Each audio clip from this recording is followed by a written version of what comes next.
One time, Srila Prabhupada was giving a talk in one of the universities about the Bhagavad Gita. And one girl stood up and she said, "Oh Swamiji, you're giving us this knowledge of the Bhagavad Gita. Why did it take so late? Why did you come here so late? Why didn't you give us earlier? At the age of 70, you're coming here.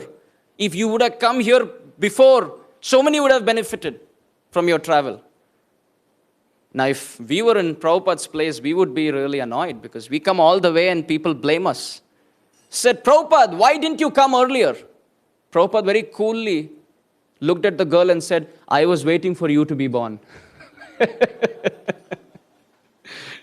So Prabhupada's wit and his compassion is just matchless. Srila Prabhupada could pick lessons from anything. Another example of Prabhupada's humor was one time Srila Prabhupada was in his room and one very surrendered disciple came to Srila Prabhupada and said, "Srila Prabhupada, I feel like sitting at your feet." Prabhupada said, "That's never possible because I'm always traveling." I'm never at one place. So in this way, Prabhupada was very humorous. But his humor was also backed up with his mood of complete surrender to his Gurudev and this mission of distributing the books. Another example was one reporter came to Prabhupada. Very nice story. She came to Prabhupada and she said, "Srila Prabhupada, you have these big, big temples. You have these books. Where do you get the money from?" Prabhupada looked at her and said, "We depend on Krishna's mercy." Now this answer she didn't understand. It just went over her head. So she repeated herself. She said, "But Prabhupada, to do all of this, you need money. Where do you get the money from?" Prabhupada said, "Krishna's mercy." Now she didn't understand. So she thought maybe because Swamiji is old, he's not able to hear. So she repeated again. She said, "But where does the money come from?" Prabhupada looked and said, "Krishna." "But then where are your funds?" "Krishna." "How do you print books?" "Krishna." "Where did you get the land from?" "Krishna." So now she had no option. She was almost losing the game now. So she looked at Rameshwar Maharaj. Yes? And she asked him, "Well, where is the money coming from?" Now he was in a fix what to say. So he looked at Prabhupada, looked at the reporter and said, "Krishna." Now the reporter thought, let me change the topic.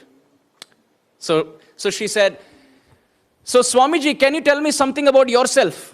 Before you came to America, what was your life? How was it? Where do you come from?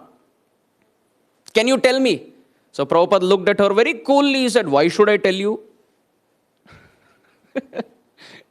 So she became humble and said, "Well, Swamiji, if you may wish, you may tell me." Prabhupada said, "Why should I wish?" Now the game was up. So Rameshwar Maharaj went close to Prabhupada and said, "Prabhupada, in the West, people like to know about the author. If they learn about the author, then they will buy your books." So when Prabhupada heard that, he said, "Now you ask, I will tell you." So Prabhupada's mood, every action that Prabhupada did was completely Krishna conscious. Even his humor, even his vision, even his compassion, everything was Krishna conscious. Prabhupada could see Krishna everywhere. This is the quality of a great soul.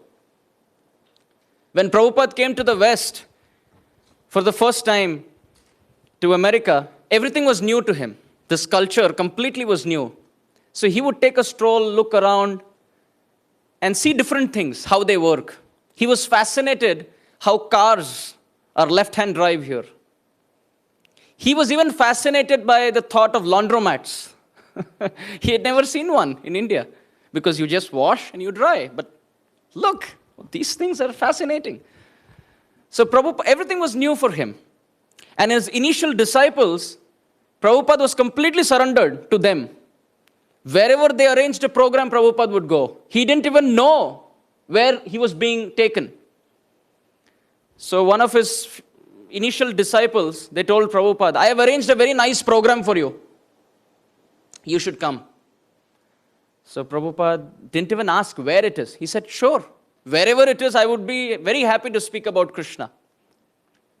So now you know, during that time, during the hippie movement, there was this tradition of the nudist groups, where they would be completely naked. Literally live in the forests, wear nothing, do whatever they want, eat whatever they want, sleep wherever they want. That was their lifestyle. So Prabhupada, he was being taken to one of these assemblies. He didn't even know. So Prabhupada, as a sadhu, he sat. There was nobody in the audience. So he picked up his kartals and started singing Jai Radha Madhava. And he had his eyes closed. He didn't even see who's coming. At the end of the Jai Radha Madhava song, the hall was packed with all the nudist members. And they were all completely naked. So Prabhupada, you can imagine, he sings Jai Radha Madhava and he opens his eyes to find this. Only Prabhupada can do things like this. So he chanted Yamuna Tira Vanachari, and then he finally opened his eyes. And Haribol. So much enthusiasm to come and hear Bhagavad Gita that you all forgot to wear clothes? This is not what Prabhupada said. Prabhupada is a perfect master. I was thinking, if I was in his place, I would look at the disciple and say, where did you get me? But Srila Prabhupada, being a perfect master, he could recognize everybody to be part and parcel of Krishna. So you know how he started his talk? He opened his talk like this. So all of you know very well how pleasurable it is to take off one's clothes and enjoy bare body. So everybody, they shook their head and said, yes, yes, we are completely realized in that fact. We know how it is.